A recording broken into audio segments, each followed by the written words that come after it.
Bonsoir mes amis, ce soir j'aimerais vous poser quelques questions simples mais essentielles. Vivez-vous en priorité pour plaire aux autres? Vous arrive-t-il de vous censurer par peur de déplaire ou d'être jugé?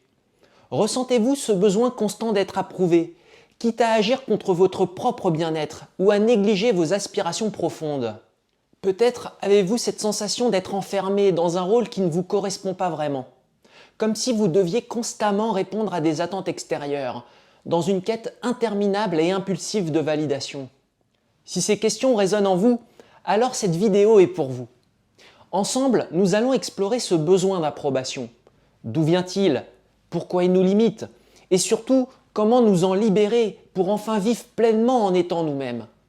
L'objectif est simple, retrouver une vie alignée avec ce qui vous anime véritablement et reprendre en main votre avenir, en accord avec vos aspirations les plus profondes. Cette vidéo est aussi liée à la vidéo numéro 97 sur cette chaîne, vidéo dans laquelle j'explorais la différence entre l'amour de soi et le narcissisme, et où j'abordais la notion d'image de soi. Si ce sujet vous intéresse, je vous invite à visionner cette vidéo. Le lien est disponible dans la description. Avant d'aller plus loin, j'aimerais vous faire un avertissement important. Tout ce que j'explique dans cette vidéo ce soir concerne exclusivement la sphère personnelle. Ce n'est pas un mode de fonctionnement à appliquer dans le cadre professionnel, surtout si vous travaillez en entreprise et si vous aspirez à évoluer au sein de la structure. Je vous dis ça en toute transparence, en m'appuyant sur ma propre expérience professionnelle. Si ça vous intéresse, je pourrais partager dans une future vidéo ce que j'ai personnellement retenu de ma carrière en entreprise. N'hésitez pas à m'en faire part dans les commentaires. Le besoin d'approbation, c'est ce besoin universel de se sentir accepté, aimé et compris. À première vue, ça semble naturel, car en tant qu'êtres sociaux, nous avons tous besoin de connexion et d'acceptation.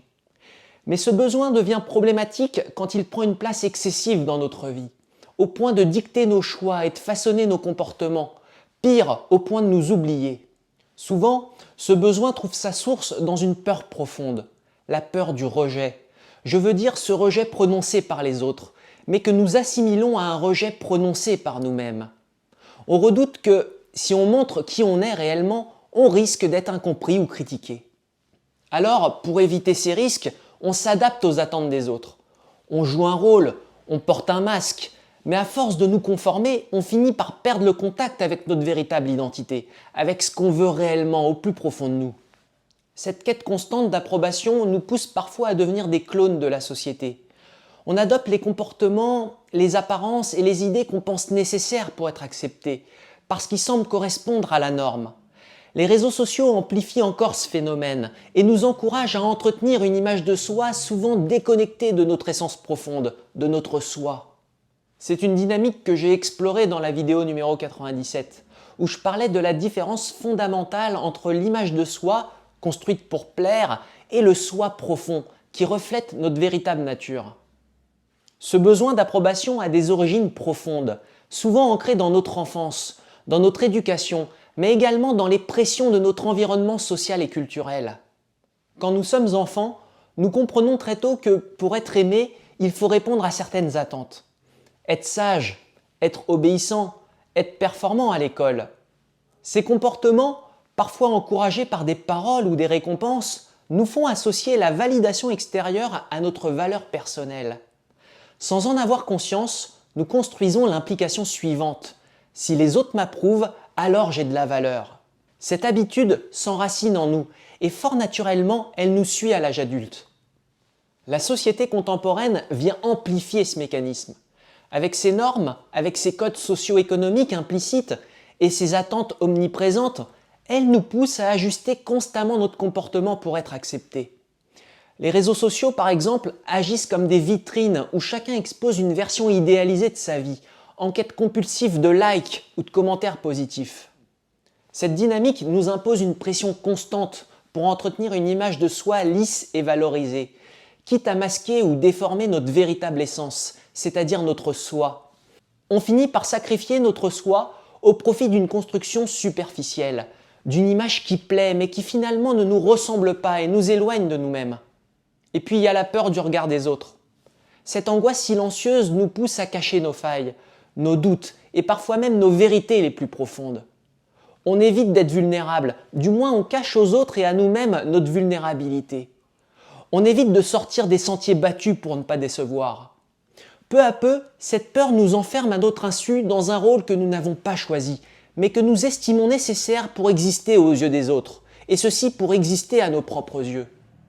Et c'est ainsi qu'on devient prisonnier d'une version fabriquée de nous-mêmes, façonnée uniquement pour plaire, dans l'espoir de combler ce besoin incessant de validation. L'approbation des autres devient une condition nécessaire et suffisante pour nous valider nous-mêmes. Et à l'inverse, le mépris d'autrui peut nous détruire.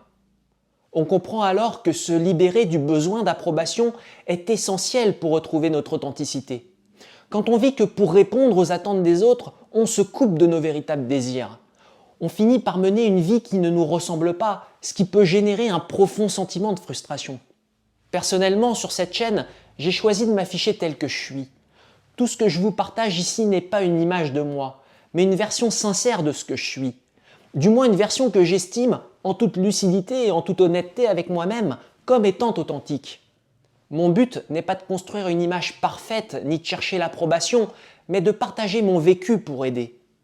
Je crois profondément que c'est en étant soi-même qu'on peut inspirer les autres à faire de même, afin qu'ils trouvent leur voie.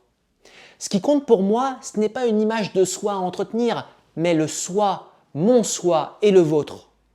Être soi-même, c'est une forme de libération. Ça ne veut pas dire ignorer les règles de la société et le regard des autres. Regard des autres qui peut parfois nous permettre de mieux nous comprendre ou de nous ajuster si nécessaire. Mais il s'agit d'apprendre à ne pas lui accorder plus de pouvoir qu'il n'en mérite.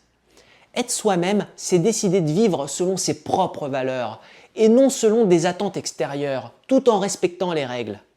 Prendre cette décision est crucial, car le temps passe vite.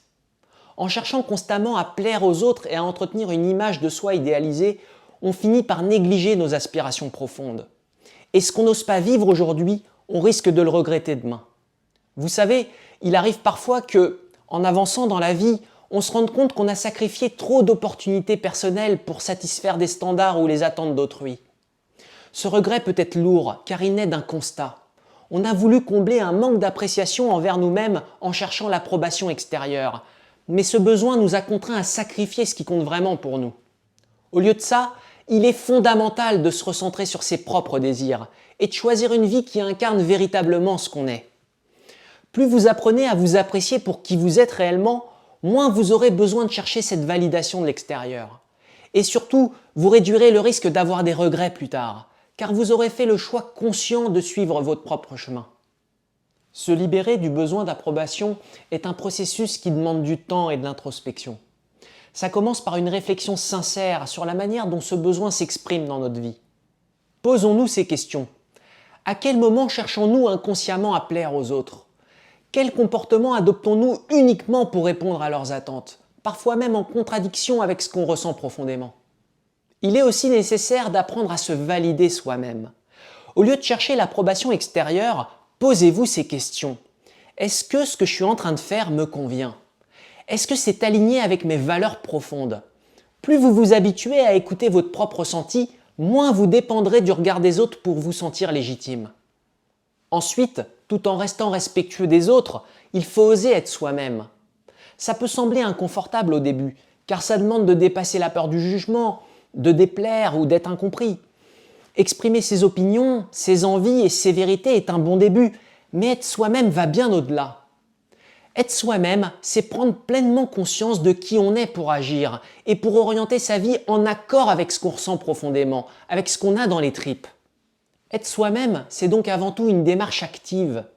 On devient pleinement soi-même en s'accomplissant, et ça passe par la réalisation de ce qui nous tient vraiment à cœur. C'est dans ces moments-là que nous nous alignons naturellement avec notre véritable nature. C'est cette cohérence intérieure qui renforce notre authenticité et qui nous permet de nous reconnecter à qui nous sommes réellement. C'est cette cohérence qui construit l'estime de soi, pas celle qui s'appuie sur ce qu'on voudrait être et ce qu'on affiche, mais celle qui émerge de l'unité qu'on construit avec nous-mêmes, sans pression extérieure. Mes amis, ce qui compte vraiment, c'est de suivre et d'accomplir ce qui nous prend aux tripes. Prendre soin de son soi, plutôt que d'entretenir uniquement son image de soi, est un changement essentiel.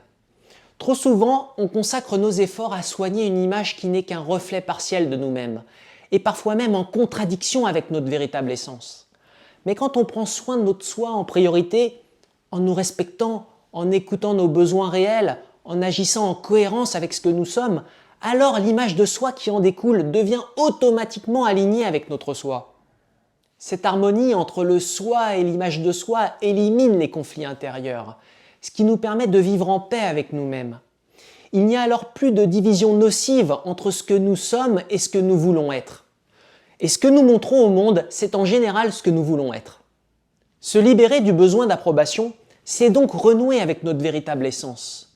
C'est un chemin qui demande du courage, car il peut nous amener à aller à contre-courant des attentes sociales ou des normes qu'on nous impose. Mais c'est aussi une voie vers une liberté intérieure profonde, vers une vie plus authentique, où on peut enfin être soi-même, tout en respectant les codes sociaux les plus élémentaires bien évidemment. Si cette vidéo a résonné en vous, je vous invite à la liker et à vous abonner à la chaîne, tout en activant la cloche pour être notifié de mes prochains contenus. Je vous remercie de m'avoir écouté jusqu'ici, je vous dis à très bientôt sur la chaîne dans une nouvelle vidéo.